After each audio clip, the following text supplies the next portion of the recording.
Good morning. TY BCom rural marketing यामध्ये आपण व्यापारी बँका आणि व्यापारी बँकांची राष्ट्रीयकरणानंतर केलेली प्रगती या संदर्भात चर्चा करत आहोत.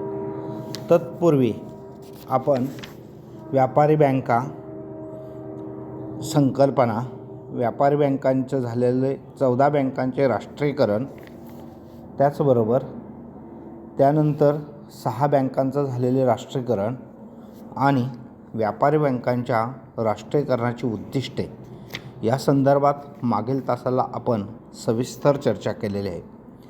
आज आपण राष्ट्रीयकरणानंतर व्यापारी बँकांनी केलेली प्रगती या संदर्भात चर्चा करीत आहोत. भारतातील व्यापारी बँकांचे राष्ट्रीयकरण ज्या उद्देशाने करण्यात आले ते कितपत साध्य झाले याचा आढावा घेत असताना आपल्याला यातील काही ठळक बाबींचा उल्लेख करता येईल आणि या ठळक बाबी म्हणजेच व्यापारी बँकांनी राष्ट्रीयकरणानंतर केलेली प्रगती असं आपल्याला म्हणता येईल. तर त्यामध्ये पहिला आहे एक, केंद्र सरकारची मालकी.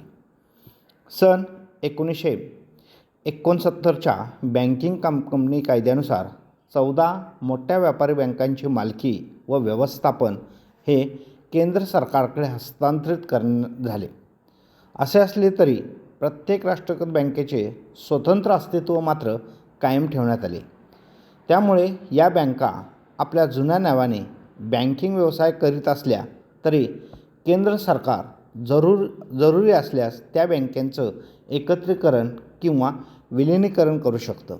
राष्ट्रीयकरणानंतर या बँकावरील खाजगी मालकी हक्क संपुष्टात आला आणि या बँकावर सरकारी मालकी हक्क प्रस्थापित झाला. म्हणजे ही एक पहिली गोष्ट की त्याच्यामध्ये केंद्र सरकारची मालकी या ठिकाणी अस्तित्वात आली. तरीसुद्धा त्यांना काही प्रमाणात आपले व्यवहार करण्याचा स्वातंत्र्य देण्यात आलं, तरी पण विलिनीकरण करणं, त्याचबरोबर त्याचं नियोजन करणं आणि त्यांची जी खाजगी मालकी होती ती संपुष्टात आणून या बँकावर सरकारी मालकी हक्क प्रस्थापित झाला.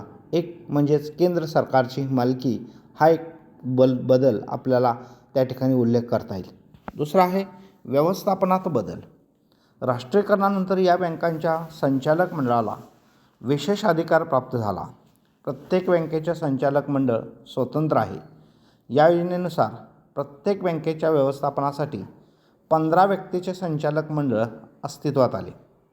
केंद्र सरकार रिझर्व्ह बँकेच्या सल्ल्याने सर्व संचालकांची नेमणूक करते आणि संचालक मंडळापुढे बँकांच्या कार्यक्षमतेत वाढवते. म्हणजेच खाजगीकरणानंतर बदल होऊन त्याचं पूर्ण व्यवस्थापन हे राष्ट्रीयकरणानंतर जे काही संचालक मंडळ असेल त्या संचालक मंडळाच्या ताब्यात गेलं.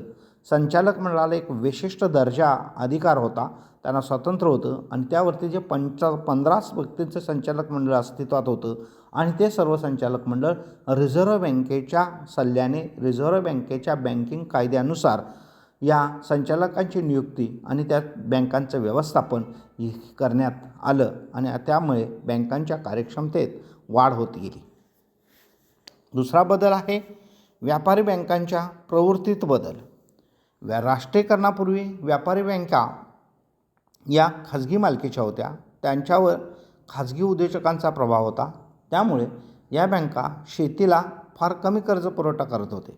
मात्र राष्ट्रीयकरणानंतर या बँकांनी आपल्या धोरणात बदल करावा लागला आणि त्यांना रिझर्व्ह बँकेच्या मार्गदर्शक तत्वाचा आणि ठरवून दिलेल्या उद्दिष्टानुसार विविध क्षेत्रामध्ये कर्ज पुरवठा करावा लागला. यामध्ये शेतीला, लघुउद्योग, कुटीर उद्योग या ग्रामक्षेत्राला कर्ज पुरवठा करावा लागला.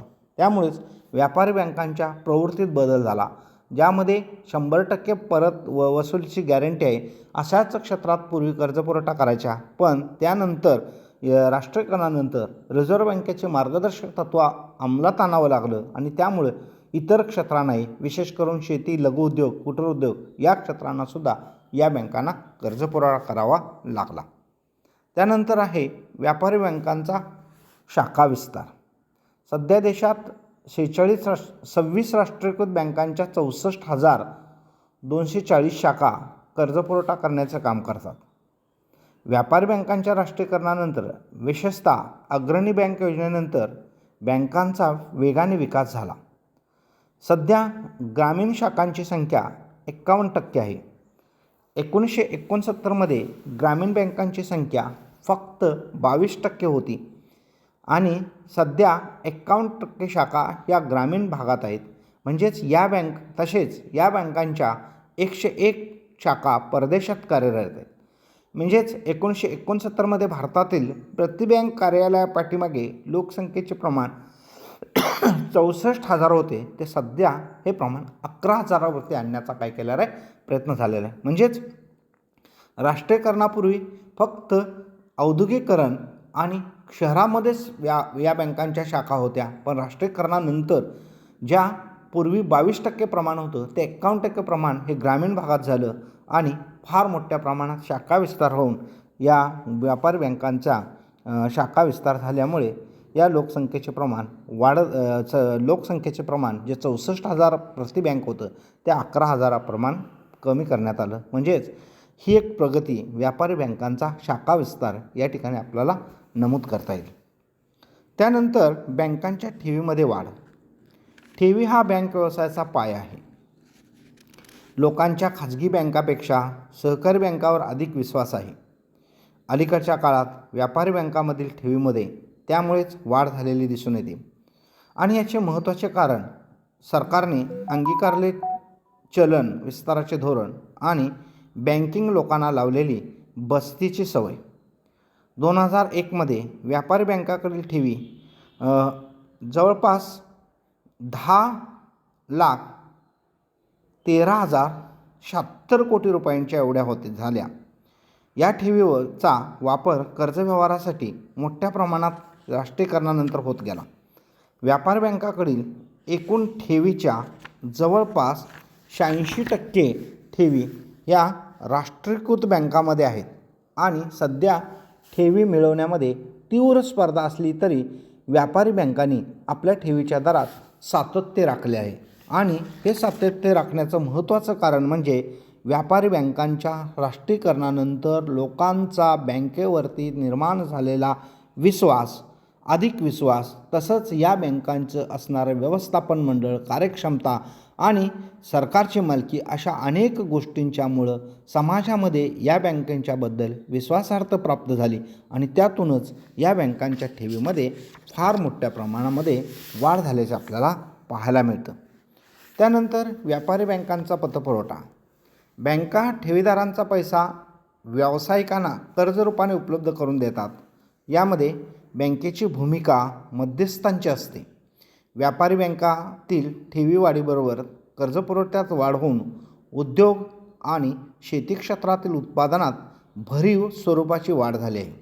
2001मध्ये व्यापारी बँकांनी एकूण 5,18,757 कोटी रुपये कर्जपुरवठा केला होता. राष्ट्रीयकरणानंतर व्यापारी बँकांनी आपल्या पतपुरवठ्याच्या परंपरागत दृष्टिकोन बदलून विविध व्यवसायांना आणि दीर्घमुदतीचा कर्जपुरवठा केल्याचं आपल्याला पाहायला मिळतं.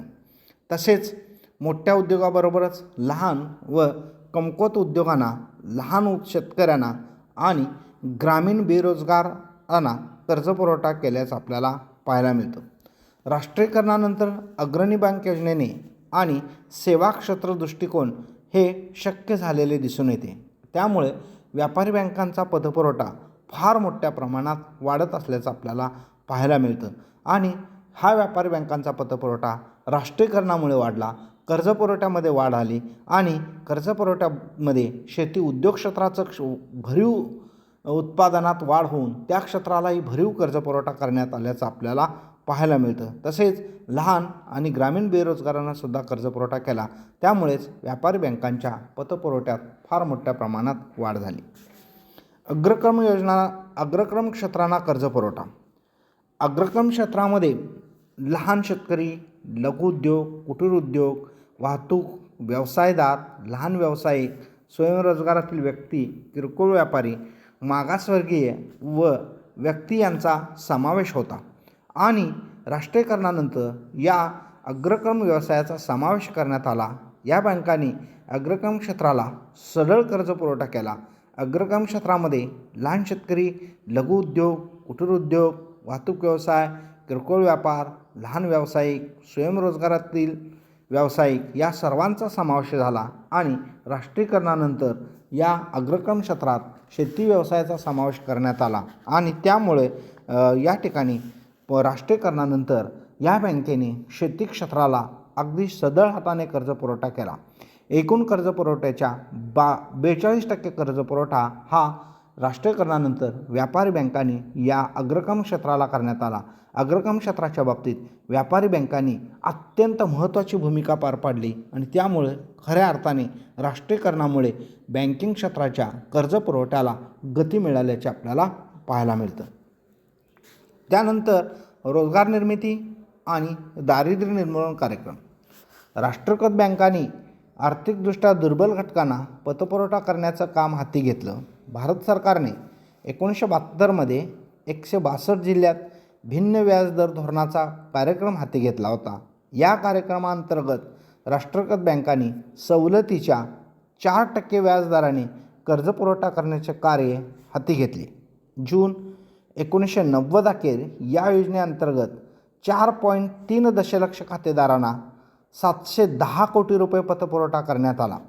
तसेच IRDP योजनेअंतर्गत 1995मध्ये 2.2 दशलक्ष लाभार्थींनी 920 कोटी रुपये कर्ज वाटप करण्यात आले.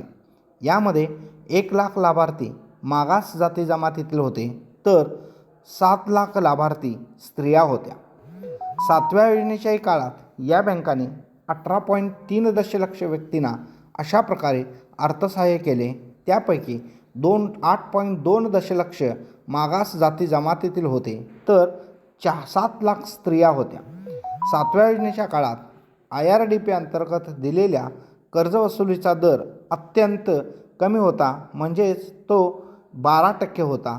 अशा पद्धतीनं रोजगार निर्मिती, दारिद्र्य निर्मूलन कार्यक्रम IRDP अंतर्गत असेल किंवा अनेक योजनांच्या माध्यमातून असेल, या व्यापारी बँकांनी राष्ट्रीयकरणानंतर फार मोठ्या प्रमाणात कर्ज पुरवठा केल्याचं आपल्याला पाहायला मिळतं. त्याचबरोबर कमी व्याजदराने कर्ज पुरवठ्याचे कार्य हाती घेतले आणि जून 1990 अखेर या बँकांची प्रगती आणि IRDPला केलेला कर्ज पुरवठा हा या ठिकाणी अत्यंत महत्त्वाचा असल्याचं आपल्याला पाहायला मिळतं. त्यानंतर निर्यातीसाठी कर्ज पुरवठा. निर्यात वाढीशिवाय देशाच्या आर्थिक विकासाचा वेग वाढत नाही. भारतीय व्यापारी बँकांनी राष्ट्रीयकरणानंतर निर्यात वाढीसाठी सढळ हाताने कर्ज पुरवठ्याचे धोरण स्वीकारले. पण राष्ट्रीयकरणापूर्वी असं धोरण बँकांचं नव्हतं. ही विशेष बाब राष्ट्रीयकरणानंतर आपल्याला पाहायला मिळते. विशेषतः 1969मध्ये निर्यातीसाठी केलेला कर्ज पुरवठा 258 कोटी रुपयांचा होता, तर सन 1994-95मध्ये 3336 कोटी रुपये त्यामध्ये वाढ झाली आणि अशा पद्धतीचा हा कर्जपुरवठा मोठ्या प्रमाणात वाढत गेल्याचं आपल्याला पाहायला मिळतं. व्यापारी बँकांनी राबवलेले दत्तक खेडे योजना. या ठिकाणी जर बघितलं की या योजनेनुसार व्यापारी बँका एक खेडे दत्तक योजना आणि त्या खेड्याला फार मोठ्या प्रमाणात कर्जपुरवठा करून खेड्यांची अर्थव्यवस्था सर्वच अंगाने टप्प्याटप्प्याने विकसित करतात. या योजनेअंतर्गत भरपूर विकास क्षमता असणारे, दळणवळणाच्या सोयी असणाऱ्या, दुष्काळ, पूर अशा संकटाच्या शक्यता कमी असलेल्या आणि प्रगतशील शेतकरी असणारे खेडे निवडले जात असे. या योजनेचा मर्यादित अर्थ असा लावला गेला की अनेक खेडेगावांचा विखरून कर्ज देण्याऐवजी एकाच खेड्याला कर्ज वाटप करणे आणि या योजनेअंतर्गत जून 1983 अखेर 1,41,042 खेड्यामध्ये कर्जपुरवठा करण्यात आला. परंतु ही योजना जरी दत्तक खेडे योजना विकासासाठी राबवली असली तरीसुद्धा ही योजनाला फारसं यश मात्र प्राप्त झालेलं आपल्याला दिसून येत नाही. त्यानंतर पंतप्रधान रोजगार योजनेअंतर्गत कर्ज. पंतप्रधान रोजगार योजना 1993पासून सुरू झाली. सर्वसाधारणपणे 18 वयोगटातील 10 लाख शहरी सुशिक्षित बेरोजगारांना 18 वयोगटातील 10 लाख शहरी दारिद्र्य रेषेखालील बेरोजगारांना स्वतःचा व्यवसाय सुरू करण्यासाठी 1,00,000 रुपयापर्यंतचे कर्ज देण्याची ही योजना होती. या योजनेअंतर्गत लाभार्थींना 7,500 रुपयांचे अनुदान दिले जात होते आणि या योजनेअंतर्गत कर्जपुरवठामध्ये व्यापारी बँकांनी अतिशय महत्त्वाची भूमिका या ठिकाणी बजावली आहे आणि ही भूमिका राष्ट्रीयकरणानंतरच या खऱ्या अर्थाने या पंतप्रधान योजना कर्जपुरवठ्याला गती मिळालेली आपल्याला दिसून येते.